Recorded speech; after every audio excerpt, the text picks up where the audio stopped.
प्रदेश में 3 निर्दलीय विधायक हैं और तीनों जो निर्दलीय विधायक हैं ना, एक बड़ी गजब में बात बताऊं जी, तीनों के क्षेत्रों में मजबूत भाजपाई हैं।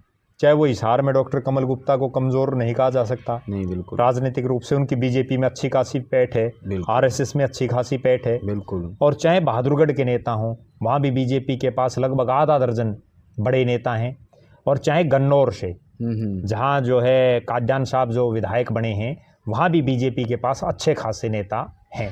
ठीक बात है। तो कहीं ना कहीं भारतीय जनता पार्टी की ये सरकार और नायब सिंह सैनी की सरकार निर्दलियों की तुलना में और जो दूसरे नेता हैं उनकी तुलना में अपने कार्यकर्ता को, अपने नेताओं को, अपने प्रत्याशियों को ज़्यादा तवज्जो देगी, दे भी रही है और मेरा ऐसा मानना है कि देनी भी चाहिए।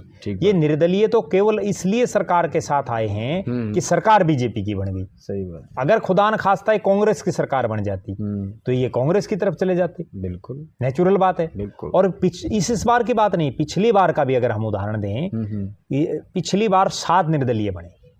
7 निर्दलियों में सोमवीर सांगवान है, दादरी से निर्दलीय बने। उनकी तुलना में जिस बबीता फोगाट ने वहां से चुनाव लड़ा, उसको सरकार में चेयरमैन बनाया गया। बिल्कुल।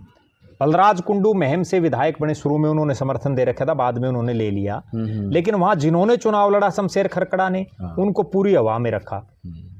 नीलो खेड़ी से जो धर्मपाल गोंदर निर्दलीय एमएलए बने, उसी नीलो खेड़ी से जो बीजेपी के थे भगवान दास कबीरपंथी जो अभी सिटिंग एमएलए हैं, उनको पूरी हवा में रखा।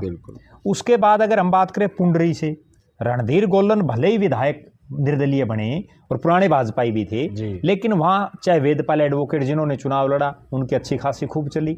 इसके अलावा और भी बहुत से वहाँ जो है अशोक गुर्जर जो जिला प्रधान थे उसी एरिया से, ढांड गांव है, तो उनकी खूब वहाँ तूती बोली।